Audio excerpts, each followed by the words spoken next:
तो हेलो दोस्तों, नमस्कार। आप सभी का हमारे यूट्यूब चैनल पर स्वागत है। यदि आप लोग क्लास 12 फिजिक्स के स्टूडेंट हैं और 2024 में बोर्ड परीक्षा देने वाले हैं तो आज की यह वीडियो आप सभी लोग के लिए बहुत ही ज़्यादा महत्वपूर्ण होने वाली है। आज की यह वीडियो आपकी एक महामैथन वीडियो होने वाली है, जिसमें हम लोग क्लास 12 फिजिक्स की पूरी किताब से आपके जो हर साल बोर्ड परीक्षा में आने वाले प्रश्न होते हैं उन्हीं प्रश्नों को यहाँ पर करने वाले हैं। सभी प्रश्न आपके वायरल प्रश्नोत्तर हैं, तो इसीलिए आप वीडियो को बिल्कुल भी स्किप मत करिएगा और जल्दी से आप लोग इन सारे प्रश्नों को तैयार कर लीजिएगा, क्योंकि इस वीडियो के अंतर्गत जितने भी प्रश्न आपको करवाए जा रहे हैं सभी आपके बोर्ड परीक्षा में हर साल आते हैं। और यहाँ आप देख भी सकते हैं 2010 से लगातार आपकी बोर्ड परीक्षा में ये प्रश्न आपके बोर्ड परीक्षा में डायरेक्ट आ रहे हैं। तो इसीलिए आप वीडियो को बिल्कुल भी स्किप मत करिएगा, वीडियो को आप शुरू से लेकर के अंत तक देखिएगा। और साथ ही में यदि आपको वीडियो पसंद आएगी तो वीडियो को लाइक और चैनल को भी सब्सक्राइब कर दीजिएगा और अपने दोस्तों के साथ वीडियो को शेयर भी कर दीजिएगा। तो चलिए हम लोग वीडियो को स्टार्ट करते हैं। क्लास 12 फिजिक्स की पूरी किताब से आपके जो मोस्ट इंपॉर्टेंट बीबीआई क्वेश्चन होते हैं उनको हम लोग देखना शुरू कर देते हैं।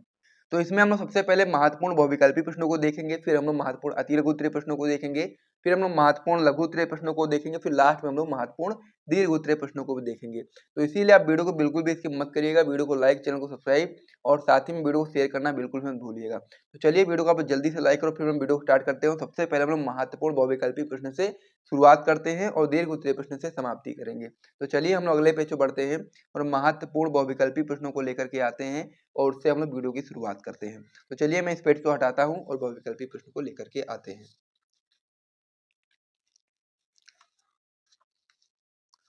तो इसमें हमारा जो पहला महत्वपूर्ण बहुविकल्पी प्रश्न हो जाता है कि लेंज का नियम किसके संरक्षण नियम अनुरूप उत्पन्न होता है। पहले से मैंने ऑप्शन टिक कर रखे हैं, लेकिन आपको इसको याद कर लेना ताकि अगर आपको कंफ्यूजन ना हो, इसीलिए मैंने सारे ऑप्शन पहले से टिक कर दिए हैं।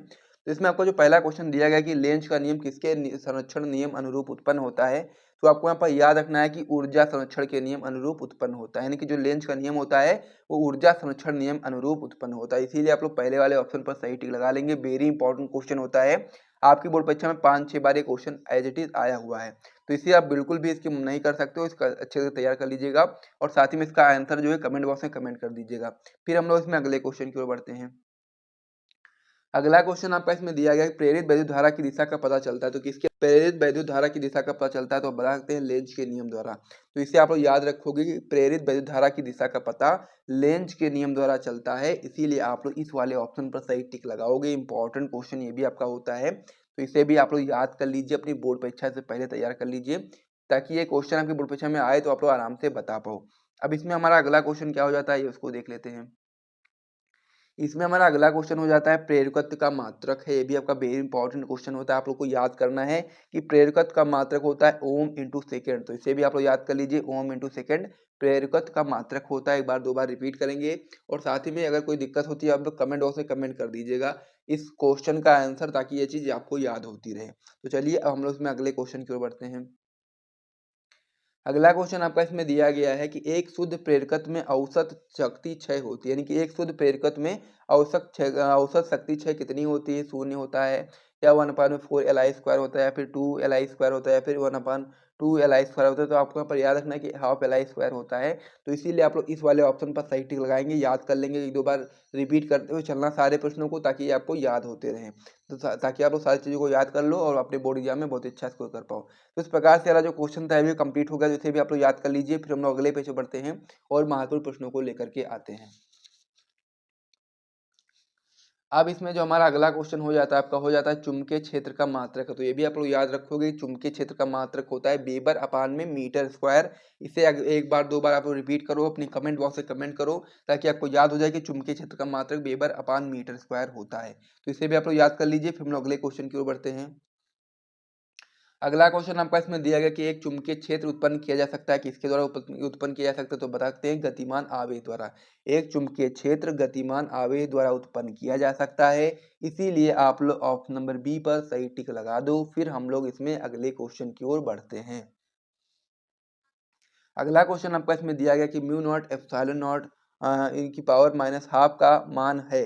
तो इसमें हम लोग को बताना है म्यू नॉट एप्सिलॉन नॉट की पावर माइनस हाफ का जो मान है कितना होता है, आपको बता सकते हो यहाँ पर 3 × 10⁸ मीटर प्रति सेकंड होता है। तो इसे भी आप लोग याद कर लीजिए, एक दो बार रिपीट कर लीजिए ताकि आपको ये याद रहे कि 3 × 10⁸ मीटर प्रति सेकंड होता है। तो इसे भी आप लोग याद करोगे एक दो बार तीन बार। तो फिर हम लोग अगले क्वेश्चन की ओर बढ़ते हैं।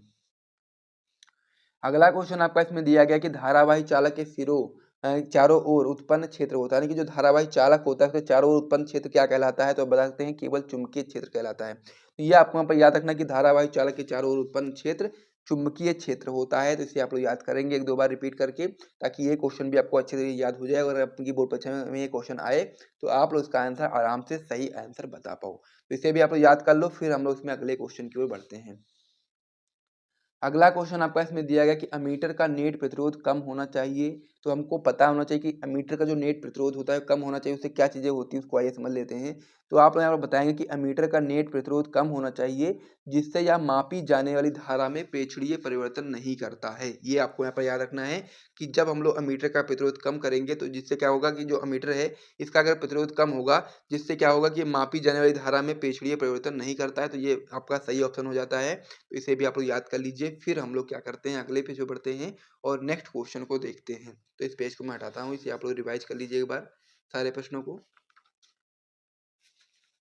अब हमारा इसमें अगला क्वेश्चन हो जाता है कि किसी चालक की प्रतिरोधकता व चालकता का गुणनफल निर्भर करता है। यानी कि हमको बताना है किसी चालक की प्रतिरोधकता व चालकता का गुणनफल किस पर निर्भर करता है। तो आप लोग यहाँ बताएंगे लंबाई पर। तो एक बार दो बार आप लोग इसे रिपीट करो कि किसी चालक की प्रतिरोधकता व चालकता का गुणनफल जो होता है वह आपका निर्भर करता है लंबाई पर। तो इसे एक दो बार आप लोग रिपीट करो और कमेंट बॉक्स में कमेंट कर दो, फिर हम लोग अगले क्वेश्चन की ओर बढ़ते हैं।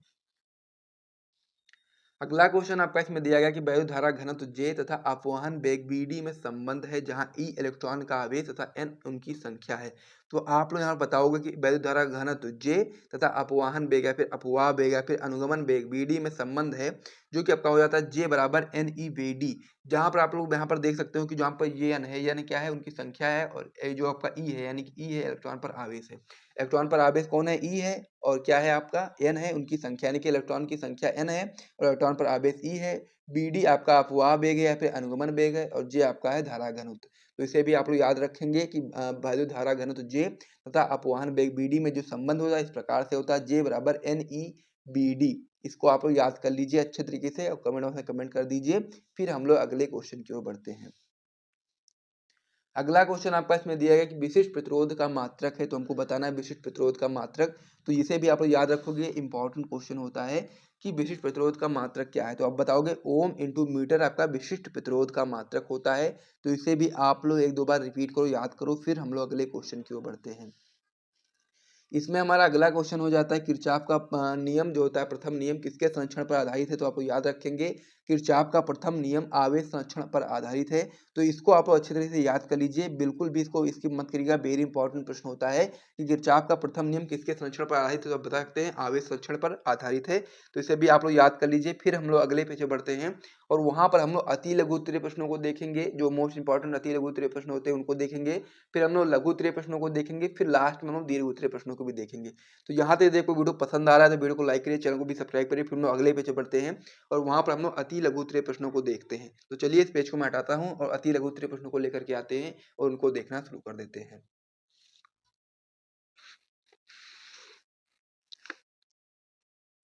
तो अब हमारा जो अगला क्वेश्चन होने वाला है आपका होने वाला है प्रेरित धारा ज्ञात करने के लिए फ्लेमिंग के दाएं हाथ का नियम लिखिए। काफी इंपॉर्टेंट क्वेश्चन होता है फ्लेमिंग के दाएं हाथ का नियम। तो इसे आप लोग अपनी कॉपी में नोट करो और IMP का टिक तुरंत लगा लो, ताकि आपको याद रहे कि आपका इंपॉर्टेंट क्वेश्चन है और इसकी संभावना बहुत ज़्यादा है आपके 2024 की बोर्ड परीक्षा में आने के लिए। तो आप लोग सबसे पहले इसका क्वेश्चन अपनी कॉपी में नोट करेंगे, उसका फिर आप लोग उत्तर में बताएंगे कि फ्लेमिंग के दाएं हाथ के नियम अनुसार, यानी कि कहने का मतलब ये है जो फ्लेमिंग का दाएं हाथ का नियम है उसके अनुसार यदि हम दाएं हाथ का अंगूठा और उसके पास वाली दोनों अंगुलियों को एक दूसरे के लंबवत फैलाएं, ठीक है, तब क्या होगा, तब जो आपकी यदि पहली उंगली जो आपकी होगी वो चुंबकीय क्षेत्र की दिशा को तथा जो अंगूठा होगा आपका वो चालक के चलने की दिशा को प्रदर्शित करेगा, तो जो बीच वाली उंगली होगी वो आपके चालक में प्रेरित धारा की दिशा बताएगी।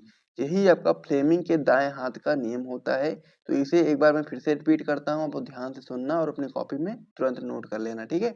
क्या हो जाता है कि फ्लेमिंग के दाएं हाथ के नियमानुसार यदि हम दाएं हाथ का अंगूठा और उसके पास वाली दोनों उंगलियों को एक दूसरे के लंबवत फैलाएं, तब यदि पहली उंगली आपकी चुंबकीय क्षेत्र की दिशा को तथा अंगूठा चालक के चलने की दिशा को प्रदर्शित करे, तो जो बीच वाली उंगली होगी आपका चालक में प्रेरित धारा की दिशा बताएगी।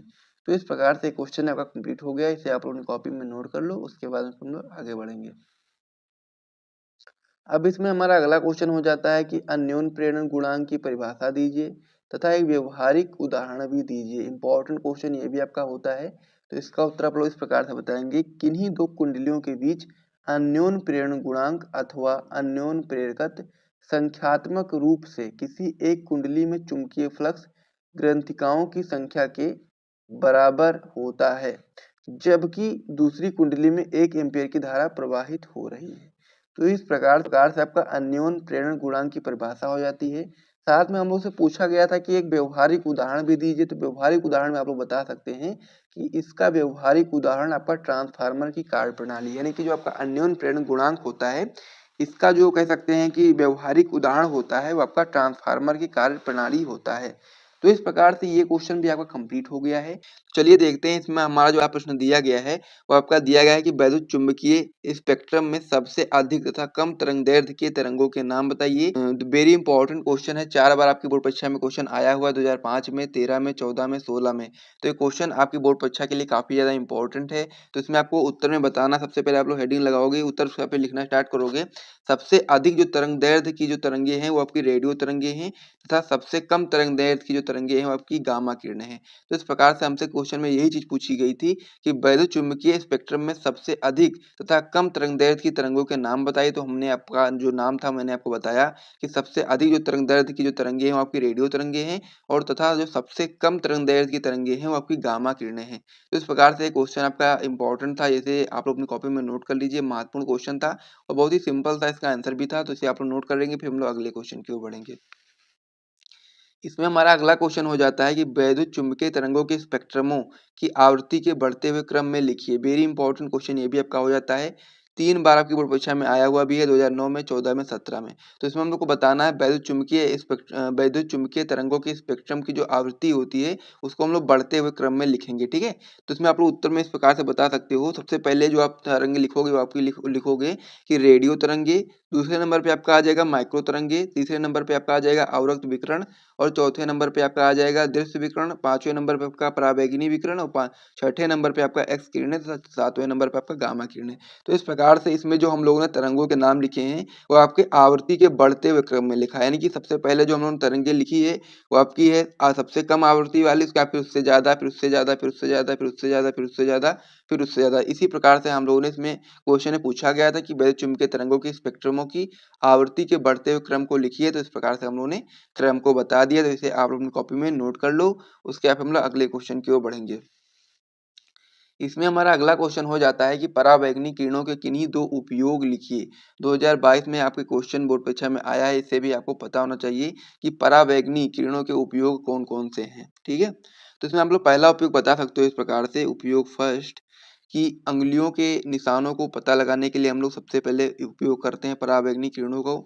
उसके बाद फिर दूसरा जो आपका पॉइंट है, इसमें आप लोग बता सकते हो नकली दस्तावेजों में भी हम लोग पराबैंगनी किरणों के उपयोग करते हैं। तो इस प्रकार से ये 2 पॉइंट आपको पता होने चाहिए उपयोग में, तो इसे आप लोग अपनी कॉपी में नोट कर लेंगे। ये क्वेश्चन भी आपका कंप्लीट हो गया है। फिर हम लोग अगले क्वेश्चन की ओर बढ़ेंगे। अब इसमें हमारा अगला क्वेश्चन हो जाता है कि निम्नलिखित तरंगों को उनके तरंगदैर्ध्य के बढ़ते हुए क्रम में लिखिए। पहला इसमें आपका दिया गया रेडियो तरंगे, दूसरा आपका दिया गया गामा किरणें, और तीसरा आपका दिया गया एक्स किरणें, तथा चौथा दिया गया आपका माइक्रो तरंगे। तो इसमें आपकी जो 4 तरंगे दी गई हैं वो आगे पीछे करके दी गई हैं। अब हम लोग को इसमें क्या करना है, हम लोग को जो तरंगदैर्ध्य के बढ़ते हुए क्रम में हम लोग को उनको सेट करना है, यानी कि जो सबसे कम वाला जो सबसे पहले जो तरंगदैर्ध्य होगी उसको हम लोग आगे लिखेंगे, फिर उससे ज्यादा, फिर उससे ज्यादा, फिर उससे ज्यादा, इस प्रकार से हमको बढ़ते हुए क्रम में लिखना है। तो इस प्रकार से इस क्वेश्चन को सबसे पहले आप अपनी कॉपी में नोट कर लीजिए। इंपॉर्टेंट क्वेश्चन आपके बोर्ड परीक्षा में 4 बार पूछा गया है, तो इसलिए आप लोग इसको सबसे पहले अपनी कॉपी में नोट करेंगे। फिर इन्हीं चारों में से हम लोग को सबसे पहले जो कम तरंग दैर्ध्य वाली जो तरंगे होंगी सबसे पहले हम लोग उनको लिखेंगे, फिर उससे ज्यादा वाली को लिखेंगे, फिर उससे ज्यादा, फिर उससे ज्यादा वाली को लिखेंगे।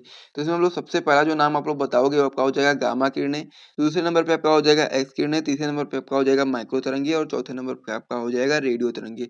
तो इस प्रकार से हम लोगों ने जो तरंगे दी गई थी उनको हम लोग तरंगदैर्ध्य के बढ़ते हुए क्रम में लिख दिए हैं। जिसे आप लोग अपनी कॉपी में नोट कर लो, महत्वपूर्ण ये भी था, इसे भी आप लोग समझ गए होंगे। फिर हम लोग अब अगले क्वेश्चन की ओर बढ़ते हैं।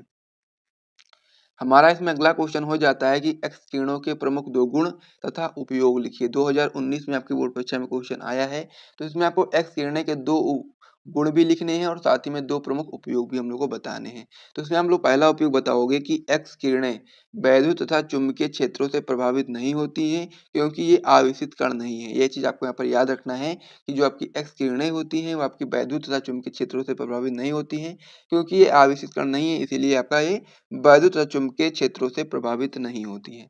तो इस प्रकार से पहला पॉइंट आपका हो गया। दूसरा पॉइंट आप लोग इसमें बताओगे उपयोग में, दूसरा पॉइंट आप लोग इसमें बताओगे गुण में कि ये किरणें प्रतिदीप्ति उत्पन्न करती हैं। ये पॉइंट भी आपका इंपॉर्टेंट था, तो इसे भी आप अपनी कॉपी में नोट कर लीजिए। तो 2 पॉइंट मैंने आपको यहाँ पर बता दिए। पहला पॉइंट मैंने आपको बताया कि एक्स किरणें वैद्युत तथा चुंबकीय क्षेत्रों से प्रभावित नहीं होती हैं, क्योंकि ये आवेशित कण नहीं है। दूसरा पॉइंट मैंने आपको बताया कि ये किरणें आपकी प्रतिदीप्ति उत्पन्न करती हैं। तो इस प्रकार से दोनों पॉइंट इंपॉर्टेंट है, दोनों को आप लोग याद कर लीजिए। तो गुण आपका कंप्लीट हो गया। अब इसमें हम लोग उपयोग की बात करेंगे। तो उपयोग में आप लोग बता सकते हो कि पहला उपयोग आप लोग इसमें बताओगे कि वैज्ञानिक अनुसंधान में हम लोग एक्स किरणों का प्रयोग करते हैं, और दूसरा पॉइंट आप लोग बता सकते हो कि चिकित्सा के क्षेत्र में भी हम लोग एक्स किरणों का उपयोग करते हैं। तो इस प्रकार से ये क्वेश्चन भी आपका कंप्लीट हो गया है। तो इसे भी आप लोग अपनी कॉपी में नोट कर लीजिए। उसके बाद हम लोग अगले पेज पे बढ़ेंगे और वहाँ पर और भी महत्वपूर्ण प्रश्नों को देखेंगे। तो एक बार सबसे पहले आप लोग इसे अपनी कॉपी में नोट कर लीजिए। ये सारे प्रश्न आपकी बोर्ड परीक्षा के लिए काफ़ी इंपॉर्टेंट है, तो इसे आप अपनी कॉपी में नोट कर लो जल्दी से। उसके बाद फिर हम लोग अगले पेज पे बढ़ते हैं और वहाँ पर कुछ और महत्वपूर्ण प्रश्नों को देखते हैं। ठीक है? तो मैं उम्मीद करता हूँ कि सारे प्रश्न आप लोगों ने नोट कर लिए होंगे या फिर स्क्रीनशॉट ले लिया होगा। अब हम लोग अगले पेज पर बढ़ते हैं। तो इसमें आपका क्वेश्चन हो जाता है कि किसी प्रिज्म के पदार्थ के अपवर्तनांक का सूत्र अल्पतम विचलन कोण एवं प्रिज्म कोण के पदों में व्यक्त कीजिए। बहुत ही महत्वपूर्ण क्वेश्चन है आपकी बोर्ड परीक्षा में 2014 में, 16 में, 17 में, 22 में, 23 में, यानी कि बोर्ड परीक्षा में 5 बार क्वेश्चन आया हुआ है। हम लोगों को किसी प्रिज्म के पदार्थ के जो अपवर्तनांक का जो सूत्र होता है उसको हम लोग को अल्पतम विचलन कोण एवं प्रिज्म कोण के पदों में व्यक्त करना है। वेरी इंपॉर्टेंट क्वेश्चन होता है। इसका उत्तर किस प्रकार से आप लोग बताओगे, सूत्र आपको पता होना चाहिए, तभी आप लोग इसका उत्तर बता पाओगे। सूत्र लिखोगे आप लोग कि प्रिज्म के पदार्थ के अपवर्तनांक का सूत्र बराबर आपका होता है एन। एन बराबर आपका होता है sine A plus del M by two बटे में आपका हो जाएगा साइन ए बाई टू। तो ये आपका हो जाता है सूत्र प्रिज्म के पदार्थ के अपवर्तनांक का सूत्र, जहां पर जो आपका ए होता है, ए आपका यहाँ पर आप लोग देखेंगे तो ए आपका होता है प्रिज्म कोण, डेल एम आपका होता है न्यूनतम विचलन कोण, और साथ ही में जो आपका एन होता है ये आपका अपवर्तनांक होता है। तो इस प्रकार से आपको ये सारी चीजें पता होनी चाहिए। तो इस प्रकार से जो आपका पहला क्वेश्चन इसमें था वो आपका कंप्लीट हो चुका है। फिर हम लोग अगले क्वेश्चन की ओर बढ़ते हैं। इसे आप लोग अपनी कॉपी में जल्दी से नोट कर लीजिए।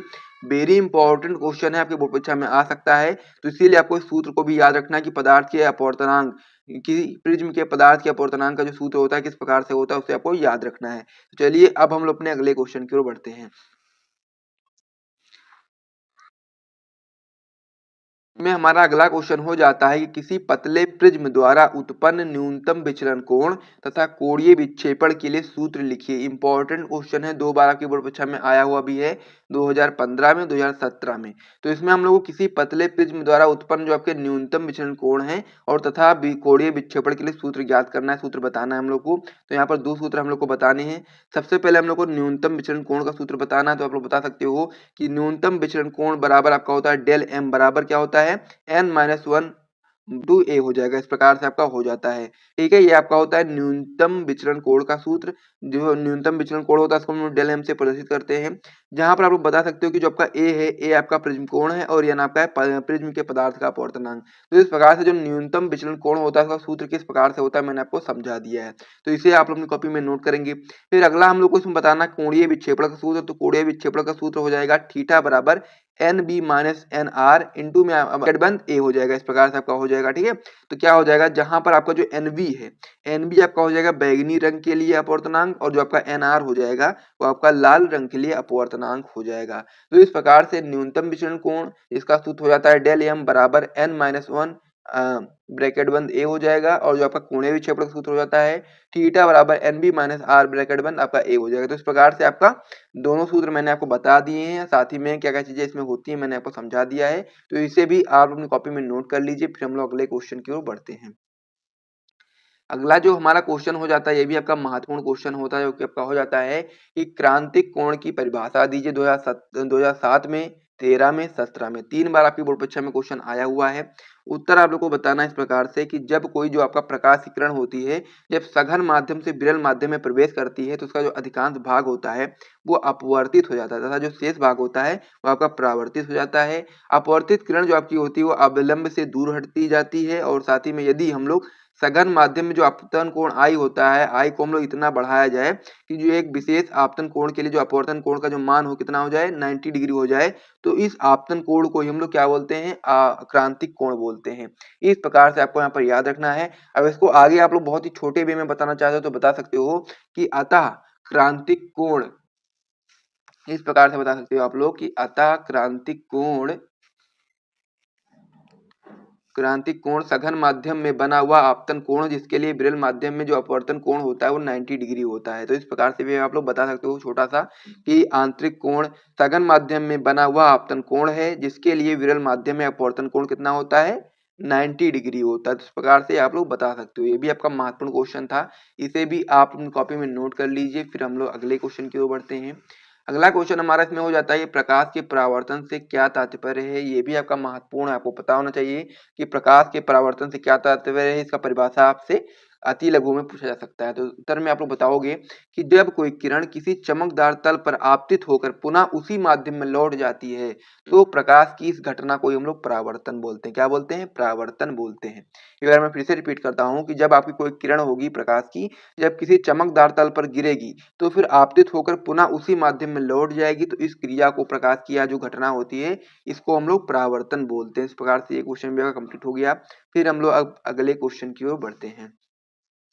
अगला क्वेश्चन हमारा इसमें हो जाता है कि लेंस के प्रकाशिक केंद्र को परिभाषित कीजिए। 2023 में आपके बोर्ड परीक्षा में क्वेश्चन आया हुआ है। आपको पता होना चाहिए कि प्रकाशिक केंद्र क्या होता है। उत्तर में आप लोग बताओगे कि प्रकाशिक केंद्र लेंस के मुख्य अक्ष पर स्थित वह बिंदु जिससे होकर जाने वाली जो प्रकाश की किरण होती है वो आपके अपवर्तन के पश्चात बिना विसरित हुए सीधे निकल जाती है, उसको ही हम लोग प्रकाशिक केंद्र बोलते हैं, लेंस का प्रकाशिक केंद्र बोलते हैं। तो इस प्रकार से ये वाला जो क्वेश्चन था इसका भी आंसर आपका कंप्लीट हो गया है। इसे भी आप अपनी कॉपी में नोट कर लीजिए। साथ ही में यदि आपको वीडियो पसंद आ रहा है तो वीडियो को लाइक कर दीजिए। फिर हम लोग अगले क्वेश्चन की ओर बढ़ते हैं। सारे प्रश्न जो आपको यहाँ पर करवाए जा रहे हैं सभी आपके वेरी वेरी इंपॉर्टेंट क्वेश्चन हैं, जिनकी भी संभावना है आपके बोर्ड परीक्षा 2024 में आने की। उन्हीं प्रश्नों को यहाँ पर करवाया जा रहा है। अब हमारा इसमें अगला क्वेश्चन हो जाता है कि एकल गोलीय पृष्ठ पर प्रकाश के अपवर्तन का सूत्र लिखिए। वेरी इंपॉर्टेंट क्वेश्चन ये भी आपका है। 4 बार आपकी बोर्ड परीक्षा में आया हुआ है, 2005 में, 7 में, 10 में और 22 में। 4 बार आपके बोर्ड परीक्षा में आया हुआ है। तो आपको पता होना चाहिए कि एकल गोलीय पृष्ठ पर जो प्रकाश के अपवर्तन का जो सूत्र होता है वो क्या होता है। तो चलिए हम लोग इसका उत्तर देख लेते हैं। तो उत्तर में आप लोग सबसे पहले बताओगे कि एकल गोलीय पृष्ठ पर प्रकाश के अपवर्तन का जो सूत्र होता है वो निम्न होता है। ब्रैकेट में आप लोग बता सकते हो कि n अपान में b माइनस आपका हो जाएगा 1 अपान में u बराबर आपका हो जाएगा n माइनस 1 अपान में आपका r। इस प्रकार से आपका सूत्र हो जाता है एकल गोलीय पृष्ठ पर प्रकाश के अपवर्तन का सूत्र। इस प्रकार से आपका हो जाता है n अपान में b माइनस में 1 अपान में u बराबर में आपका हो जाएगा n माइनस 1 अपान में r। इस प्रकार से आपका सूत्र हो जाता है। जहां पर यदि हम लोग बात करेंगे तो जो आपका u होता है, u आपका पृष्ठ से वस्तु की दूरी होता है, b आपका पृष्ठ से प्रतिबिंब की दूरी होता है, r आपका पृष्ठ की वक्रता त्रिज्या होती है और साथ ही में जो आपका n दिया गया है, n आपका है पृष्ठ द्वारा पृथक पहले माध्यम के सापेक्ष दूसरे माध्यम का अपवर्तनांक। तो इस प्रकार से ये वाला जो क्वेश्चन था ये भी आपका पूर्ण रूप से कंप्लीट हो गया है। तो एक बार इसे सब लोग अपनी कॉपी में नोट कर लो जल्दी से, और साथ ही में इन सारे प्रश्नों को आज के आज ही तैयार कर लो। वेरी इंपॉर्टेंट क्वेश्चन है, आपके बोर्ड परीक्षा में आ सकते हैं। तो चलिए अब हम लोग अगले पेज पे बढ़ते हैं, वहां पर हम लोग लघु उत्तरीय प्रश्नों को देखने वाले हैं। तो चलिए बढ़ते हैं। अब इसमें जो हमारा अगला क्वेश्चन हो जाता है वो आपका हो जाता है कि सिद्ध कीजिए कि निरक्षीय स्थिति में किसी बिंदु पर वैद्युत द्विध्रुव द्वारा वैद्युत विभव शून्य होता है।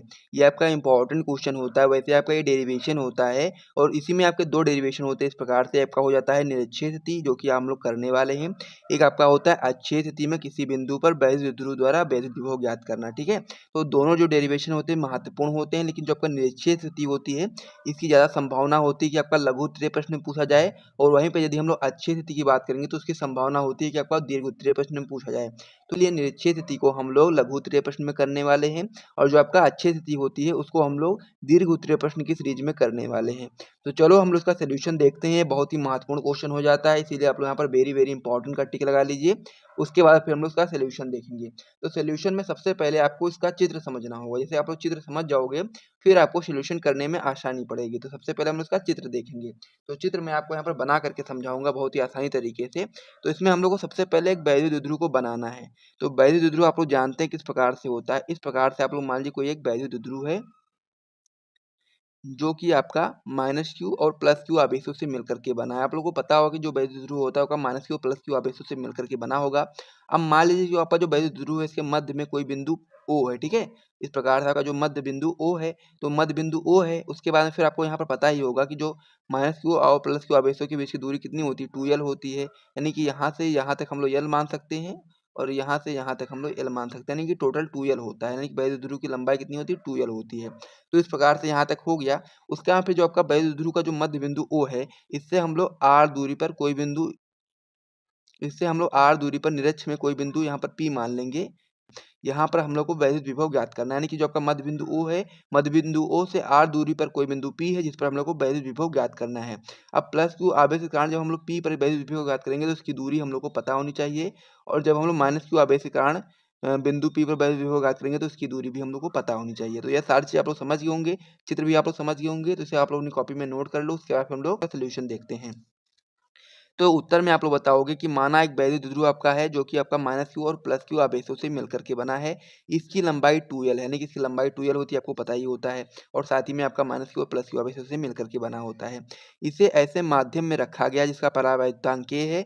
द्विध्रुव के मध्य बिंदु O से r दूरी पर निरक्षीय स्थिति में विद्युत विभव का निर्धारण करना है, यानी कि जो आपका मध्य बिंदु O है, मध्य बिंदु O से r दूरी पर कोई बिंदु आपका P है निरक्षीय स्थिति में, वहां पर हम लोग को वैद्युत विभव का निर्धारण करना है। तो इस प्रकार से आप लोगों ने थ्योरी प्लस चित्र को समझ लिया होगा। अब हम लोग इसको आगे बढ़ते हैं और सबसे पहले हम लोग +q आवेश के कारण बिंदु P पर वैद्युत विभव ज्ञात करते हैं। तो जब हम लोग +q आवेश के कारण बिंदु P पर वैद्युत विभव ज्ञात करेंगे तो आप लोग बताएंगे कि B1 बराबर 1/4πε0 के q अपान में Bp। अब ये Bp क्या है तो आप लोग को पता होना चाहिए। जो आपका +q आवेश के कारण जब हम लोग बिंदु P पर वैद्युत विभव ज्ञात करेंगे तो इनके बीच की दूरी कितनी हो जाएगी, B और P।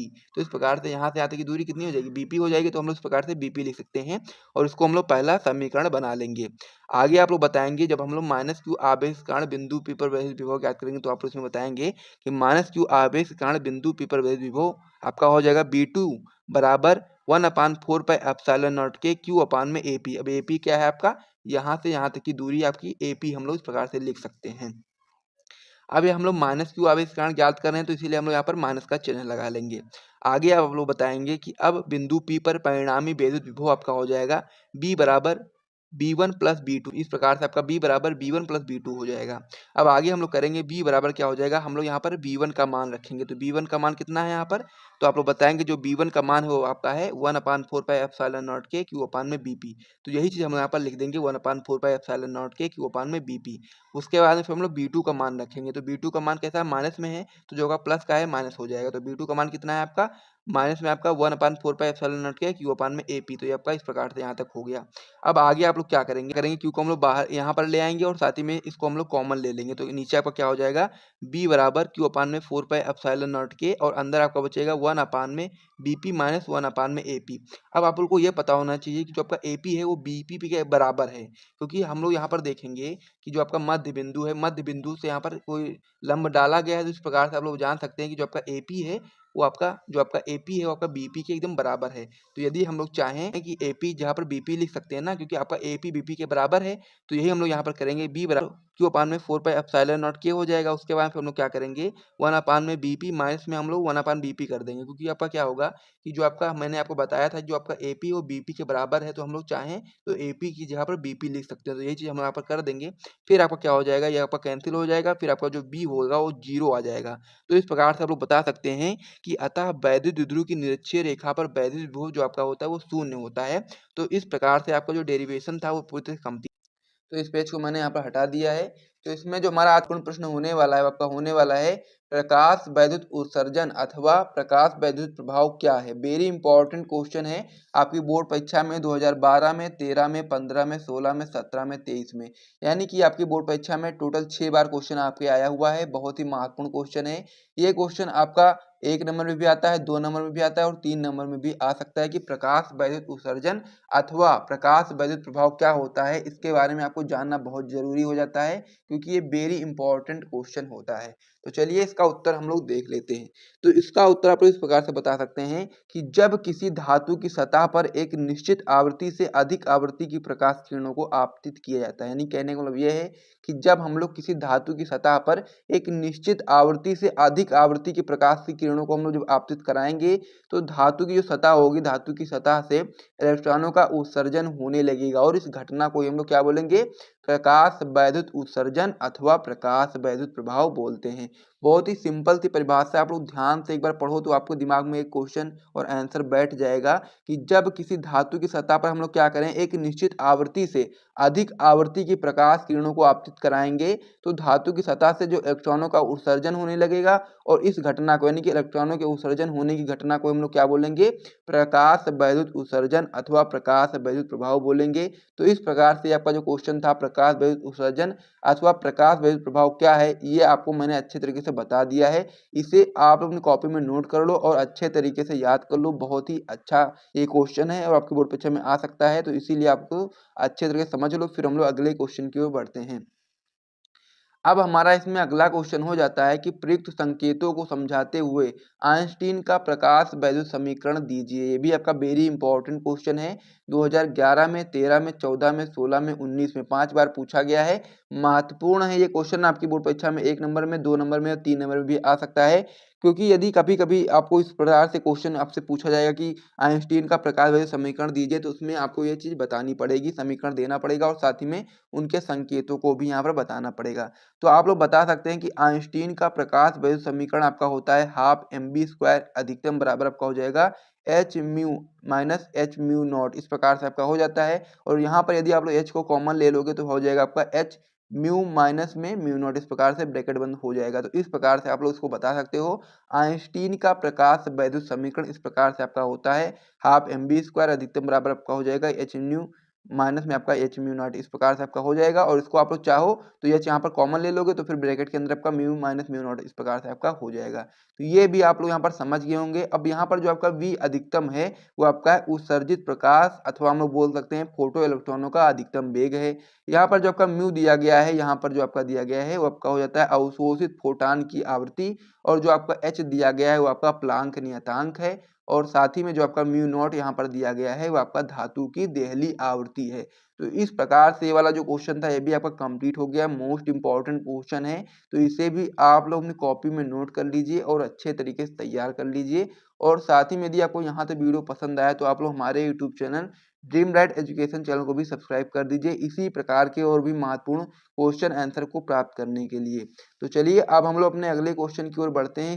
सबसे पहले आप लोग इस पेज पर जितने भी क्वेश्चन कराए गए उसे आप अपनी कॉपी में नोट कर लो, फिर हम लोग अगले क्वेश्चन की ओर बढ़ेंगे, यानी कि अगले पेज पर बढ़ेंगे, वहां पर हम लोग और भी महत्वपूर्ण प्रश्नों को देखेंगे। तो मैं उम्मीद करता हूं कि ये दोनों क्वेश्चन आप लोगों ने अपनी कॉपी में नोट कर लिया होगा। तो चलिए अब हम लोग अपने अगले पेज पर बढ़ते हैं। तो इस पेज को मैं यहाँ पर हटा देता हूँ।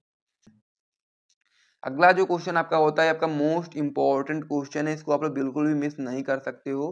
क्वेश्चन आपका होता है नाभिकीय संलयन क्या है, उदाहरण सहित समझाइए। वेरी इंपॉर्टेंट क्वेश्चन है, बिल्कुल भी मत मिस करिएगा यदि आप लोग अपनी क्लास 12 की फिजिक्स में अच्छा स्कोर करना चाहते हैं। क्वेश्चन आपकी बोर्ड परीक्षा में 2014 में, 17 में, 18 में, 22 में, 23 में आया हुआ है, तो इसीलिए आपको यहाँ पर ध्यान रखना है कि बहुत ही महत्वपूर्ण प्रश्न है। मतलब कि ये अति लघु के साथ साथ लघु उत्तरीय में भी आता है, तो इसीलिए आपको इसको बिल्कुल भी मिस नहीं करना, अच्छे तरीके से समझ लेना है। तो इसमें आप लोग बता सकते हैं, सबसे पहले हम लोग क्या देखेंगे, नाभिकीय संलयन आखिर क्या होता है। तो इसकी परिभाषा इस प्रकार से, सबसे पहले हेडिंग लगाओगे, फिर आप लोग इसकी परिभाषा में बता सकते हो कि जब दो हल्के नाभिक संयुक्त होकर भारी नाभिक बनते हैं तो इस प्रक्रिया को हम लोग नाभिकीय संलयन बोलते हैं। बहुत ही सिंपल सी परिभाषा है कि जब दो हल्के नाभिक जुड़ेंगे आपस में और भारी नाभिक बन जाएंगे तो इस प्रक्रिया को हम लोग क्या बोलते हैं, नाभिकीय संलयन बोलते हैं। और इस प्रक्रिया में प्राप्त भारी नाभिकों का जो द्रव्यमान होता है वह संलयन करने वाले नाभिकों के द्रव्यमान के योग से कम होता है। द्रव्यमान की यह क्षति जो आपकी होती है वो ऊर्जा के रूप में प्राप्त होती है। ठीक है, ये चीज आपको यहाँ पर याद रखना है कि इस प्रक्रिया में जो प्राप्त भारी नाभिक का जो द्रव्यमान होता है और जो संलयन करने वाले नाभिक का जो द्रव्यमान होता है उसके योग से कम होता है। तो द्रव्यमान की जो यह क्षति होती है ऊर्जा के रूप में प्राप्त होती है। ये चीज आपको यहाँ पर याद रखना है। अब आपको यहाँ पर इसका उदाहरण बता देना, तो उदाहरण बता सकते हैं कि जब आपका ड्यूटेरियम यानी कि 1H2 के दो नाभिक संलयित होते हैं तो फिर आपका यहाँ पर ट्राइटियम प्राप्त होता है। तो ये आपका क्या होता है, 1H2 आपका, ये आपका होता है ड्यूटेरियम, और यहाँ पर जो आपका यहाँ पर आपका जो दिया गया 1H1 ये आपका होता है प्रोटियम, और जो आपका यहाँ पर दिया गया 1H3 ये आपका दिया गया है, इसको हम लोग बोलते हैं ट्राइटियम। तो इस प्रकार से आपको ये चीज याद रखना है, कंफ्यूज नहीं होना है।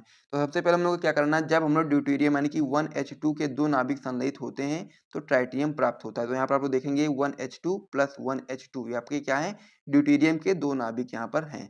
तो जब आप दोनों आपस में संलयित होंगे तो यहाँ पर आपका ट्राइटियम प्राप्त होगा, यानी कि 1H3 प्लस में आपका 1H1 यानी कि ये आपका होगा प्रोटियम, और साथ ही में आपका यहाँ पर 4 मेगा इलेक्ट्रॉन वोल्ट ऊर्जा भी इस प्रकार से निकलेगी। तो ये चीज आपको यहाँ पर समझ लेना है। आगे आप इसमें बता सकते हैं कि ट्राइटियम जो आपका होता है वो पुनः ड्यूटेरियम से मिल करके हीलियम नाभिक का निर्माण करता है, यानी कि जो आपका यहाँ पर ट्राइटियम होता है ये आपका ड्यूटेरियम से मिल करके और पुनः एक नाभिक हीलियम नाभिक का निर्माण करता है। इस प्रकार से बता सकते हैं कि 1H3 यानी कि आपका होता है ट्राइटियम, और आपका प्लस में आपका हो जाएगा 1H2 आपका होता है ड्यूटेरियम। तो जब आपका ट्राइटियम और ड्यूटेरियम आपस में मिलेंगे तो फिर आपका हीलियम नाभिक का निर्माण होगा, यानी कि He आपका क्या होता है, हीलियम होता है, प्लस में आपका 0N1 प्लस में आपका 17.6 मेगा इलेक्ट्रॉन वोल्ट ऊर्जा भी प्राप्त होगी। तो इस प्रकार से आपको ये समझ लेना है।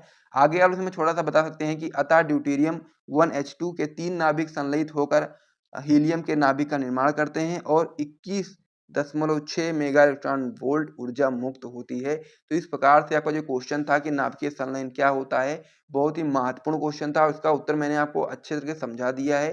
तो यदि आपको कोई भी समस्या होती है तो लोग कमेंट बॉक्स में कमेंट करके जरूर बताइएगा। प्रश्न करने वाले हैं वो आपका होने वाला है कि चुंबकत्व का परमाणुीय मॉडल क्या है। तो हम लोग को बताना है चुंबकत्व का परमाणुीय मॉडल, जो कि बोर्ड परीक्षा के लिए काफी ज्यादा इंपॉर्टेंट है। 2007 में 10 में 2 बार पूछा गया है और इम्पोर्टेंट है, आपकी बोर्ड परीक्षा में आ सकता है। तो चुंबकत्व का परमाणुीय मॉडल क्या होता है, आइए हम लोग उसको समझ लेते हैं। तो उत्तर में आप लोग बताओगे कि पदार्थ का प्रत्येक परमाणु एक छोटे चुंबक की भांति व्यवहार करता है, यानी कि पदार्थ का जो प्रत्येक परमाणु होता है वह आपका एक छोटे चुंबक की भांति व्यवहार करता है, और परमाणु में उपस्थित इलेक्ट्रॉनों के कक्षीय परिक्रमण तथा चक्रण के कारण परमाणु में चुंबकीय आघूर्ण उत्पन्न होता है। क्या होता है, सबसे पहली लाइन में मैंने आपको बताया कि पदार्थ का प्रत्येक परमाणु एक छोटे चुंबक की भांति व्यवहार करता है। फिर मैंने आपको बताया कि परमाणु में उपस्थित इलेक्ट्रॉनों के कक्षीय परिक्रमण तथा चक्रण के कारण ही परमाणु में चुंबकीय आघूर्ण उत्पन्न होता है। तो इस प्रकार से 2-3 पॉइंट मैंने आपको यहाँ पर इंपॉर्टेंट बताया। आगे आप उसमें बताना है चुंबकत्व के परमाणुीय मॉडल में इलेक्ट्रॉन के कक्षीय परिक्रमण तथा चक्रण को ही पदार्थ में चुंबकत्व का मूल कारण माना जाता है, यानी कि चुंबकत्व के परमाणुीय मॉडल में जो इलेक्ट्रॉन के कक्षीय परिक्रमण होता है तथा चक्रण होता है उसको हम लोग पदार्थ में चुंबकत्व का मूल कारण मानते हैं। और लेकिन परमाणु में चुंबकीय आघूर्ण का अधिकांश भाग जो होता है वह आपका इलेक्ट्रॉन के चक्रण से उत्पन्न होता है तथा इसी आधार पर विभिन्न पदार्थों के चुंबकत्व की व्याख्या की जाती है। तो इस प्रकार से चुंबकत्व का जो परमाणुीय मॉडल होता है इसी प्रकार से होता है। तो इस प्रकार से आप लोग इसका उत्तर नोट करेंगे अपनी कॉपी में पूरा कि पदार्थ का प्रत्येक परमाणु एक छोटे चुंबक की भांति व्यवहार करता है, परमाणु में उपस्थित इलेक्ट्रॉनों के कक्षीय परिक्रमण तथा चक्रण के कारण ही परमाणु में चुंबकीय आघूर्ण उत्पन्न होता है, और चुंबकत्व के परमाणुीय मॉडल में इलेक्ट्रॉन के कक्षीय परिक्रमण तथा चक्रण को ही पदार्थ में चुंबकत्व का मूल कारण माना जाता है। लेकिन परमाणु में चुंबकीय आघूर्ण का अधिकांश भाग इलेक्ट्रॉन के चक्रण के कारण उत्पन्न होता है। इसी आधार पर हम लोग विभिन्न पदार्थों के चुंबकत्व की व्याख्या करते हैं। तो इस प्रकार से जो क्वेश्चन था इसे नोट कर लीजिए, आपकी बोर्ड परीक्षा में 2 और 3 नंबर में क्वेश्चन आ सकता है। तो इसे आप लोग जल्दी से अपनी कॉपी में नोट करिए, फिर हम लोग अगले क्वेश्चन की ओर बढ़ते हैं। अब इसमें जो हमारा अगला क्वेश्चन हो जाता है वो आपका हो जाता है कि आपेक्षिक चुंबकशीलता तथा चुंबकीय प्रवृत्ति से क्या तात्पर्य है। 2009 में 10 में 13 में 3 बार आपकी बोर्ड परीक्षा में आया हुआ है। ये क्वेश्चन आपकी बोर्ड परीक्षा में अलग अलग करके एक एक नंबर में पूछा जा सकता है कि आपेक्षिक चुंबकशीलता क्या होती है, या फिर चुंबकशीलता क्या होती है, या फिर चुंबकीय प्रवृत्ति क्या होती है। इस प्रकार से अलग अलग करके भी ये क्वेश्चन आ सकता है, और तीनों एक साथ में भी आ सकता है, और तीनों जब एक साथ में आएगा तो ये क्वेश्चन आपके 3 नंबर के लिए आएगा। तो आइए सबसे पहले हम लोग सिर्फ समझते हैं कि आपेक्षिक चुंबकशीलता आखिर क्या होती है। तो इसमें आप लोग बताएंगे, सबसे पहले आप लोग हेडिंग लगा लो आपेक्षिक चुंबकशीलता, फिर लिखना स्टार्ट करोगे कि किसी पदार्थ की चुंबकशीलता म्यू तथा निर्वात की चुंबकशीलता म्यू नॉट के अनुपात को ही हम लोग आपेक्षिक चुंबकशीलता बोलते हैं, और इसे हम लोग म्यू आर से प्रदर्शित करते हैं। बहुत ही इंपॉर्टेंट पॉइंट है, और परिभाषा बहुत ही सिंपल है कि किसी पदार्थ की जो चुंबकशीलता होती है म्यू तथा निर्वात की चुंबकशीलता म्यू नॉट के अनुपात को हम लोग क्या बोलते हैं, आपेक्षिक चुंबकशीलता बोलते हैं, और इसे हम लोग म्यू आर से प्रदर्शित करते हैं। तो इस प्रकार से सूत्र आपका होता है म्यू आर बराबर म्यू अपान में म्यू नॉट। इस प्रकार से आपको ये सूत्र हो जाता है। तो आपेक्षिक चुंबकशीलता सीलता भी आप लोगों ने समझ लिया है, तो इसे भी नोट कर लीजिए अपनी कॉपी में। फिर हम लोग इसमें आगे बढ़ेंगे और साथ ही में समझेंगे चुंबकशीलता के बारे में। फिर लास्ट में हम लोग चुंबकीय प्रवृत्ति के बारे में भी समझेंगे। तो चुंबकशीलता क्या होती है उसको भी अब आइए हम लोग समझ लेते हैं। तो चुंबकशीलता में आप लोग बताओगे हेडिंग लगाने के बाद कि चुंबकीय पदार्थ के भीतर उत्पन्न चुंबकीय प्रेरण B तथा चुंबकन क्षेत्र की तीव्रता H के अनुपात को हम लोग उस पदार्थ की चुंबकशीलता बोलते हैं। उसे हम लोग म्यू से प्रदर्शित करते हैं। यानी क्या होता है कि चुंबकीय पदार्थ के भीतर उत्पन्न चुंबकीय प्रेरण B तथा चुंबकन क्षेत्र की तीव्रता H के अनुपात को हम लोग उस पदार्थ की चुंबकशीलता कहते हैं और इसे हम लोग म्यू से प्रदर्शित करते हैं। अतः आपका हो जाता है म्यू बराबर B अपान में H। इस प्रकार से ये हो जाता है। आगे आप लोग बता सकते हैं कि जो चुंबकशीलता होता है इसका मात्रक होता है वेबर अपान में एम्पियर इंटू मीटर हो जाता है, और अथवा एक और भी आपका होता है न्यूटन अपान में एम्पियर स्क्वायर। और साथ ही में आगे आप इसमें बता सकते हैं कि नर्म लोहे की चुंबकशीलता जो होती है वो स्टील की अपेक्षा अधिक होती है। यानी कि नर्म लोहे की जो चुंबकशीलता होती है वो स्टील की अपेक्षा अधिक होती है। तो इस प्रकार से चुंबकशीलता भी आप लोगों ने समझ लिया है और साथ ही में आपेक्षिक चुंबकशीलता भी समझ लिया है। दोनों को नोट कर लीजिए, फिर हम लोग अगले पेज पे बढ़ेंगे और वहाँ पर हम लोग चुंबकीय प्रवृत्ति को समझेंगे। तो मैं उम्मीद करता हूँ कि ये चीज़ आपको समझ में आई होगी, तो इसे भी नोट कर लीजिए सबसे पहले अपनी कॉपी में आप लोग। फिर हम लोग अगले पेज पे बढ़ेंगे। और साथ ही में यदि आपको यहाँ तक वीडियो पसंद आया है और यदि आप लोगों ने अभी तक वीडियो को लाइक नहीं किया है तो वीडियो को आप लोग जल्दी से लाइक कर दो। फिर हम लोग अगले पेज पर बढ़ते हैं। तो मैं उम्मीद करता हूँ कि इन सारी चीज़ों को आप लोगों ने कॉपी में नोट कर लिया होगा। तो अब हम लोग अगले पेज पर बढ़ते हैं। अब इसमें हमारा अगला जो टॉपिक था वो आपका था चुंबकीय प्रवृत्ति, जिसको हम लोग चुंबकीय सुग्राहिता भी बोलते हैं और चुंबकीय प्रवृत्ति भी बोलते हैं। तो ये चीज़ आपको यहाँ पर ध्यान रखना है। आप लोग चाहो तो चुंबकीय सुग्राहिता भी लिख सकते हो और आप लोग चाहो तो चुंबकीय प्रवृत्ति भी लिख सकते हो। तो अब हम लोग इसमें बताएंगे चुंबकीय प्रवृत्ति में कि चुंबकीय सुग्राहिता अथवा प्रवृत्ति किसी चुंबकीय पदार्थ से उत्पन्न हुई चुंबकन तीव्रता I तथा उसे उत्पन्न करने वाले चुंबकीय क्षेत्र की तीव्रता H के अनुपात को ही उस पदार्थ की चुंबकीय सुग्राहिता या फिर प्रवृत्ति बोलते हैं। इसे हम लोग काई एम से प्रदर्शित करते हैं। ये आपका एक्स के तरीके होता है, तो आप लोग एक्स भी बोल सकते हो। याद करने के लिए आप लोग याद कर सकते हो इस प्रकार से कि चुंबकीय सुग्राहिता जो होती है वो किसी चुंबकीय पदार्थ से उत्पन्न हुई चुंबकन तीव्रता I तथा उसे उत्पन्न करने वाले चुंबकीय क्षेत्र की तीव्रता H के अनुपात को हम लोग उस पदार्थ की चुंबकीय सुग्राहिता या फिर बोल सकते हैं चुंबकीय प्रवृत्ति बोलते हैं। और इसे हम लोग एक्स एम से प्रदर्शित करते हैं। यहाँ पर आपका हो जाएगा एक्स एम बराबर I अपान में H। और यहाँ पर आप लोग आगे बता सकते हैं कि नर्म लोहे की चुंबकीय प्रवृत्ति जो आपकी होती है एक्स एम स्टील की अपेक्षा अधिक होती है।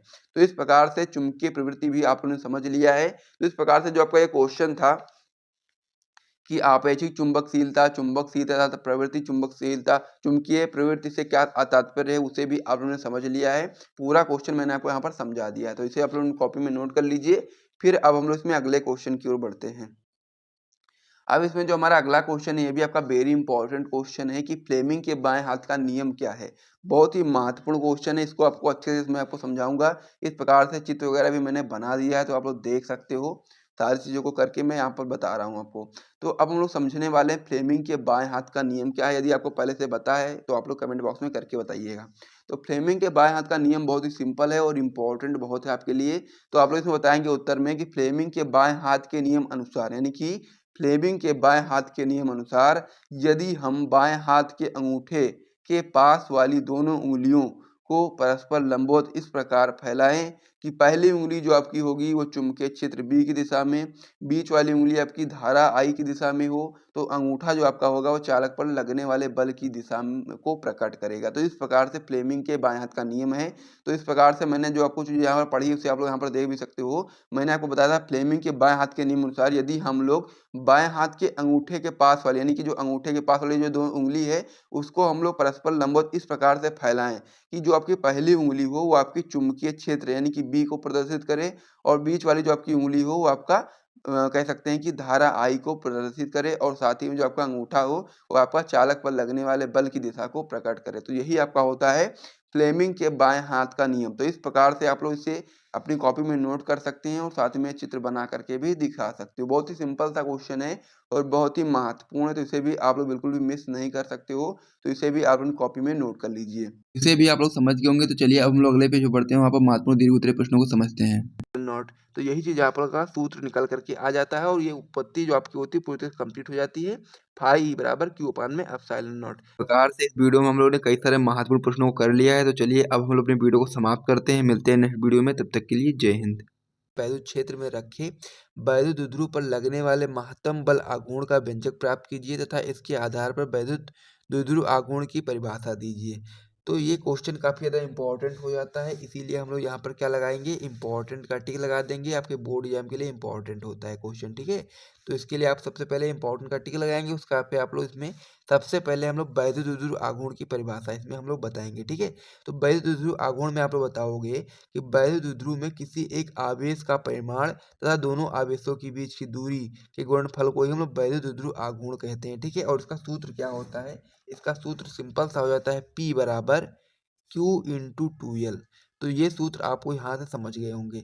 तो इसका कैसे आप लोग उसको अच्छी तरह से समझना है यदि, तो आपको यहाँ पर डायग्राम को देखना पड़ेगा। जैसे आप लोग डायग्राम देखोगे तो इसकी परिभाषा आपको बहुत ही अच्छे तरीके से क्लियर हो जाएगी।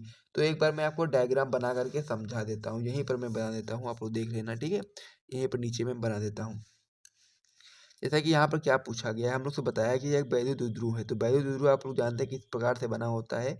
तो वैद्युत द्विध्रुव जो आपका होता है वो आपका -Q और +Q आवेशों से मिल करके बना होता है, ठीक है। जिनके बीच की जो दूरी होती है कितनी होती है, 2L होती है। तो इसमें यही चीज़ हमसे कहा गया है कि वैद्युत द्विध्रुव में किसी एक आवेश का परिमाण। तो यहाँ पर हम लोग से परिमाण के बारे में पूछा गया है। यहाँ पर चिन्ह से कोई मतलब नहीं, परिमाण देखेंगे तो यहाँ पर भी क्यों है, यहाँ पर भी क्यों है।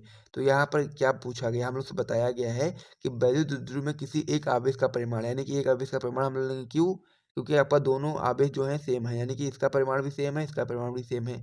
तो एक आवेश का परिमाण हम लोग ले लेंगे क्यों, इंटू क्या कर देंगे तथा दोनों आवेशों के बीच की दूरी के गुणनफल को, यानी कि दोनों आवेशों के बीच की दूरी कितनी है, 2L है। तो इसको हम लोग गुणा कर देंगे आवेश से, ठीक है। तो इस प्रकार से हो जाएगा। तो इसे ही हम लोग वैद्युत द्विध्रुव आघूर्ण कहते हैं, सेम। तो आपको ये समझ में आ गया होगा। तो इसे हम लोग वैद्युत द्विध्रुव आघूर्ण कहते हैं। तो इस प्रकार से आपको वैद्युत द्विध्रुव आघूर्ण की परिभाषा में कोई भी समस्या नहीं होगी, आप लोग अच्छे तरीके से समझ गए होंगे चित्र के माध्यम से भी। अब आइए आगे जो हमारा मेन काम है उसको हम लोग समझते हैं। अब आगे हम लोग को पढ़ना है कि एक समान वैद्युत क्षेत्र में स्थित वैद्युत द्विध्रुव पर लगने वाले बल युग्म का आघूर्ण। ये चीज़ बहुत ही महत्वपूर्ण हो जाता है, तो ये डेरिवेशन आपको समझना जरूरी होता है। तो इस डेरिवेशन को समझने से पहले आपको उसका चित्र समझना पड़ेगा। जैसे ही आप लोग चित्र समझ जाओगे ना, तो डेरिवेशन में आपको कोई भी समस्या नहीं आएगी। लेकिन यदि आप चित्र नहीं समझ पाओगे तो फिर आपको डेरिवेशन में समस्या आने वाली है। तो यहाँ इस प्रकार से चित्र बना हुआ है, लेकिन ऐसे आपको समझ में नहीं आएगा। तो मैं आपको यहाँ पर चित्र लाइव में बना करके दिखाऊंगा, तो आपको समझ में बेहतर तरीके से आएगा। तो चलो मैं बना करके दिखाता हूँ। तो यहाँ पर क्या दिया गया है कि एक समान वैद्युत क्षेत्र में स्थित वैद्युत द्विध्रुव पर लगने वाले बल का आघूर्ण हम लोग को ज्ञात करना है। तो सबसे पहले हम लोग क्या करेंगे, एक समान वैद्युत क्षेत्र बना लेंगे इस प्रकार से, ठीक है। ये आपका हो गया वैद्युत क्षेत्र जो कि एक समान है। तो इसलिए हम लोग वैद्युत क्षेत्र को क्या बोलते हैं, हम लोग ई बोलते हैं। इस प्रकार से आप लोग ई बता सकते हो, ठीक है। अब इसमें क्या है कि हमारा एक वैद्युत द्विध्रुव आघूर्ण रखा है थीटा कोण पे, ठीक है। इस प्रकार से आपका वैद्युत द्विध्रुव आघूर्ण इसमें रखा हुआ है थीटा कोण पे, ठीक है। अब आप लोग जानते हैं कि जो वैद्युत द्विध्रुव आघूर्ण होता है वो आपका -Q और +Q आवेशों से मिलकर के बना होता है, ठीक है। इसको हम लोग नाम दे देते हैं ए और बी। जो आपका वैद्युत ध्रुव है इसको हम लोग ए बी नाम दे देते हैं, ठीक है। तो आप लोग जानते हैं कि जो आपका वैद्युत ध्रुव आघूर्ण होता है वो -Q और +Q आवेशों से मिलकर के बना होता है और उनके बीच की दूरी कितनी होती है, 2L होती है। ये चीज़ आपको यहाँ पर पहले से पता है, ठीक है। ये चीज़ आपको यहाँ पर पहले से पता है। अब हम लोग इसको आगे सॉल्व करते हैं। तो अब आप लोग यहाँ पर देखेंगे कि जो आप लोग +Q आवेश के कारण जो इसमें जो बल लगेगा वो इधर की ओर लगेगा।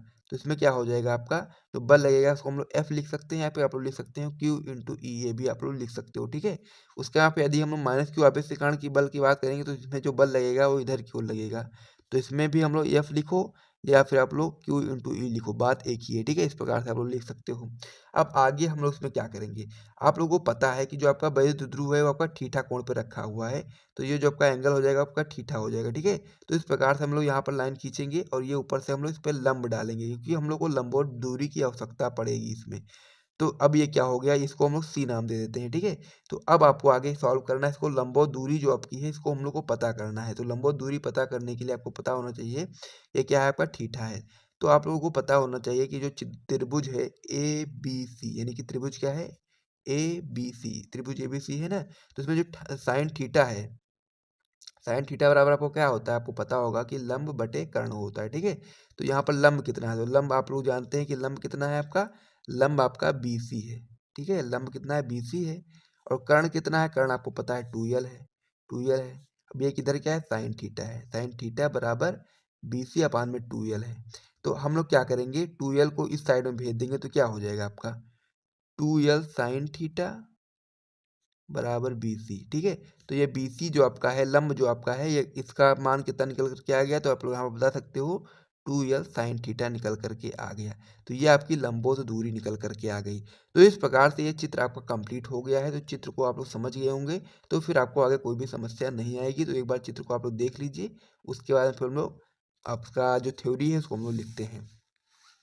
तो आप लोग इसमें बताएंगे कि माना कि एक वैद्युत ध्रुव AB प्लस क्यू व माइनस क्यू आवेशों से मिलकर के बना है। प्लस क्यू आवेश पर वैद्युत बल जो आपका है Q इंटू यू वैद्युत क्षेत्र की दिशा में, तथा माइनस क्यू आवेश पर वैद्युत बल जो आपका है Q इंटू ई आपका वैद्युत क्षेत्र के E के विपरीत दिशा में कार्यरत है। यहाँ तक आप लोगों को कोई भी समस्या है तो आप लोग कमेंट करके बता सकते हो। जो चीज़ हम लोगों ने चित्र में देखा है वही चीज़ यहाँ पर लिखा हुआ है। ठीक है, तो इस प्रकार से आप लोग यहाँ से समझ लिया होगा। तो इसको अब हम लोग अगले पेज पर चलते हैं। आगे आपको यहाँ पर एक सूत्र याद करना है। ठीक है, सूत्र क्या होता है वो हम लोग समझेंगे इसमें। सबसे पहले आप लोग यहाँ पर देखेंगे कि दोनों बल परिमाण में बराबर लेकिन दिशा में विपरीत हैं तथा इनकी क्रिया रेखाएं भी एक नहीं हैं। इसीलिए यह एक बलयुग्म की रचना करेंगे। यानी कि जो आपका जो बल है दोनों, वो कैसे हैं, परिमाण में तो बराबर है लेकिन दिशा में इनके विपरीत हैं। इसीलिए ये क्रिया रेखाएं भी इनकी एक नहीं है, इसलिए एक बलयुग्म की रचना करेंगे।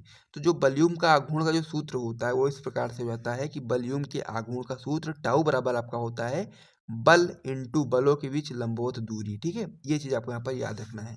तो यहाँ पर मैंने आपको क्या बताया था, मैंने आपको चित्र में बताया था लंबवत दूरी कितनी बताई थी, 2l साइन थीटा बताई थी, और बल कितना है आपका Q इंटू ई है। तो यही चीज आपको यहाँ पर सूत्र में लिख देना है। तो टाउ बराबर क्या हो जाएगा, Q इंटू ई, इंटू में क्या हो जाएगा आपका 2l साइन थीटा। बल कितना है आपका Q इंटू ई है, और बलों के बीच लंबवत दूरी कितनी है 2l साइन थीटा है। तो इस प्रकार से आपका यहाँ पर हो गया। लेकिन आपको पता है Q इंटू TL बराबर क्या होता है, P होता है ना। तो Q इंटू 2l की जगह पर हम लोग क्या लिख सकते हैं, P लिख सकते हैं। तो क्या हो जाएगा आपका टाउ बराबर PE साइन थीटा, क्योंकि आपका जो Q इंटू 2l है इसकी जगह पर हम लोग P लिख देंगे। तो फिर क्या बचा आपका यहाँ पर P के बाद E फिर साइन थीटा, तो PE साइन थीटा हो जाएगा। तो इस प्रकार से यहाँ तक आपका ये हो जाएगा सूत्र। ठीक है, आगे हम लोग बता सकते हैं कि यदि थीटा बराबर 90 डिग्री हो तो टाउ मैक्सिमम बराबर हो जाएगा आपका PE साइन 90। तो टाउ मैक्सिमम बराबर आपका हो जाएगा PE, क्योंकि आपका जो साइन 90 होता है उसका मान होता है 1, तो इसीलिए आपका साइन 90 कैंसिल हो जाएगा और आपका बचेगा टाउ मैक्सिमम बराबर PE। यही आप लोग समझ गए होंगे। अब आगे हम लोग इसी के माध्यम से वैद्युत ध्रुव आघूर्ण का सूत्र, वैद्युत ध्रुव आघूर्ण की परिभाषा बताएंगे कि टाउ बराबर क्या होता है, पी साइन थीटा है। ये चीज आपका होता है टाउ बराबर पी साइन थीटा होता है। तो यदि हम लोग ई बराबर 1 कर दें, यानी कि ई का मान 1 कर दें, और थीटा जो है आपका, थीटा का हम लोग 90 डिग्री हो जाए, तो फिर आपका क्या हो जाएगा, टाउ बराबर पी बचेगा, यानी कि केवल केवल टाउ पी बचेगा। यानी कि क्योंकि आपका जो ई है ए भी कैंसिल हो जाएगा, और थीटा जब हम लोग 90 डिग्री कर देंगे तो थीटा भी आपका यहाँ साइन थीटा भी खत्म हो जाएगा। तो यहाँ पर केवल बचेगा आपका पी बचेगा, और इधर आपका टाउ बचेगा, तो टाउ बराबर केवल पी बचेगा। तो आगे आप लोग इसमें बताओगे, अतः किसी वैद्युत द्विध्रुव का आघूर्ण उस बलयुग्म के आघूर्ण के बराबर होता है जो एकांक व एक समान वैद्युत क्षेत्र में वैद्युत द्विध्रुव को एक क्षेत्र के लंबवत रखने के लिए वैद्युत द्विध्रुव पर कार्य करता है। तो इस प्रकार से पूरा क्वेश्चन जो था पूरी तरीके से कंप्लीट हो गया है। इसका आंसर मैंने आपको पूरी तरीके से समझा दिया है। तो यहाँ तक यदि आपको वीडियो पसंद आया तो वीडियो को एक बार लाइक कर दीजिए आप लोग। तो जो हमारा प्रश्न होने वाला है वो आपका होने वाला है कि गॉस की प्रमेय से आप क्या समझते हैं, इसकी उपपत्ति भी दीजिए। यानी कि बहुत ही महत्वपूर्ण क्वेश्चन ये आपका हो जाता है कि गॉस की प्रमेय से आप क्या समझते हैं, और साथ ही में उसका प्रूफ भी हम लोग को देना है। तो इस प्रकार से सबसे पहले आप लोग क्या करेंगे, सबसे पहले आप लोग इस पर IMP का टिक लगा लेंगे, उसके बाद में फिर हम लोग इसका सोल्यूशन देखेंगे। ठीक है, सबसे पहले आप लोग इस क्वेश्चन को अपनी कॉपी में नोट कर लो, उसके बाद में फिर मैं आपको इसका सोल्यूशन बहुत ही आसानी से, बहुत ही अच्छे तरीके से समझाने वाला हूँ। यदि आप लोग वीडियो को ध्यान से देखते हो अंत तक, तो ये क्वेश्चन आपका बिल्कुल अच्छे तरीके से आपके दिमाग में छप जाएगा। ठीक है, तो इसीलिए आप लोग सबसे पहले वीडियो को लाइक कर दो यदि आप लोगों ने अभी तक नहीं किया है। फिर हम लोग इसका आंसर देखना स्टार्ट करते हैं। तो इस पेज को मैं हटा देता हूँ, फिर हम लोग इसका उत्तर देखते हैं, क्योंकि क्वेश्चन आपको पता ही चल गया कि क्वेश्चन क्या है। क्वेश्चन आपका है कि गॉस की प्रमेय से आप क्या समझते हैं, और इसकी उत्पत्ति भी कीजिए। तो ये आपका क्वेश्चन हो गया है। अब इसका हम लोग उत्तर देखते हैं। तो उत्तर में सबसे पहले हम लोग को बताना है कि गॉस की प्रमेय आखिर क्या है। तो गॉस की प्रमेय में आप लोग इसका उत्तर बताओगे, यानी कि इसकी परिभाषा बताओगे कि गॉस की प्रमेय के अनुसार गॉस की प्रमेय के अनुसार किसी बंद पृष्ठ से गुजरने वाला वैद्युत फ्लक्स, जिसे हम लोग फाई से प्रदर्शित करते हैं, उस पृष्ठ द्वारा परिबद्ध कुल आवेश Q का 1/ε0 गुना होता है। अर्थात आप लोग बता सकते हो कि फाई ई बराबर आपका हो जाता है Q इंटू 1/ε0। इसको हम लोग Q/ε0 इस प्रकार से भी लिख सकते हैं। तो ये आपका हो जाता है गॉस की प्रमेय। अब इसकी उत्पत्ति हम लोग करने वाले हैं, जो कि आपके बोर्ड एग्जाम के लिए बहुत ज़्यादा महत्वपूर्ण हो जाता है, और इसको हम लोग प्रूफ करेंगे कि किस प्रकार से आपकी ये निकल करके सूत्र आएगा। ठीक है, तो इसलिए आप लोग यहाँ तक आप लोग अपनी कॉपी में नोट कर लो सबसे पहले इसकी परिभाषा को और ये सूत्र को। उसके बाद में फिर हम लोग इसकी उपपत्ति करते हैं। ठीक है, तो यहाँ तक आप लोग समझ गए होंगे, तो चलिए हम लोग इसकी अब उपपत्ति करते हैं। तो इसके प्रूफ में आपको सबसे पहले इसका डायग्राम समझना बहुत ज़्यादा ज़रूरी हो जाता है, क्योंकि जैसे आप लोग डायग्राम समझ जाओगे, फिर इसमें क्या-क्या चीज़ें करनी है वो भी आप लोग आसानी से समझ जाओगे। तो इसका डायग्राम सबसे पहले आप लोग समझ लो। तो डायग्राम कैसे समझोगे वो मैं आपको यहाँ पर बना करके दिखाने वाला हूँ। तो डायग्राम में आपको सबसे पहले क्या बनाना है, डायग्राम बना करके समझ लेना है। जैसे आप लोग डायग्राम समझ जाओगे, फिर आपको कोई दिक्कत नहीं आने वाली इसमें। आगे बाकी जो चीज़ें होंगी वो सारी चीज़ें मैं आपको यहाँ पर समझा ही दूंगा। ठीक है, तो सबसे पहले आप लोग क्या मानेंगे, आप लोग मान लीजिए कोई एक आपका बंद गॉसियन पृष्ठ है। इस प्रकार से मान लीजिए कोई आपका एक बंद गॉसियन पृष्ठ है, जिसमें कोई आपका बिंदु उपस्थित है ओ। ठीक है, अब इस ओ बिंदु पर कोई आपका आवेश प्लस क्यू रखा हुआ है। इस प्रकार से ये चीज़ आपको यहाँ पर समझ लेना है। अब इस जो आपका गॉसियन पृष्ठ है, इस पर कोई एक बिंदु आप मान लीजिए यहाँ पर कोई बिंदु P है। ठीक है, इसके चारों ओर हम लोग किसकी कल्पना करेंगे, हम लोग इसके चारों ओर एक आपका DA क्षेत्रफल यानी कि अल्पांश क्षेत्रफल की कल्पना करेंगे इस प्रकार से। उसके बाद में फिर हम लोग क्या करेंगे आगे, तो इस प्रकार से आप लोगों ने अभी तक यहाँ तक समझ लिया है कि यह एक आपका गॉसियन पृष्ठ है, जिसमें आपका कोई बिंदु O है, जिस पर आपका प्लस क्यू आवेश उपस्थित है।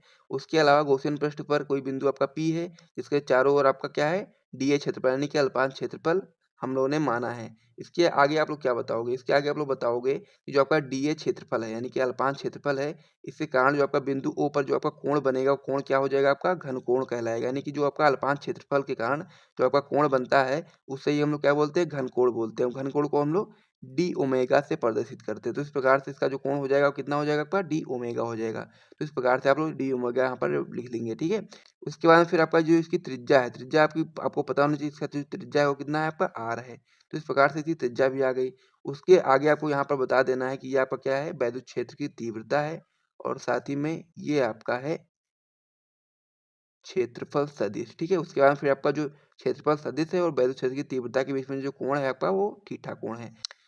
तो आप लोगों ने यहाँ तक समझ लिया है। तो इसमें हम लोगों ने क्या-क्या आपको चीज़ें बताई हैं, एक बार मैं फिर से रिपीट करता हूँ कि हम लोगों ने यहाँ पर देखा कोई एक आपका बंद पृष्ठ है, बंद गॉसियन पृष्ठ है, जिसमें आपका कोई बिंदु O है, जिस पर आपका प्लस Q आवेश रखा हुआ है। अब यह गॉसियन पृष्ठ पर कोई आपका बिंदु P है, जिसके चारों ओर हम लोगों ने अल्पांश क्षेत्रफल DA माना है।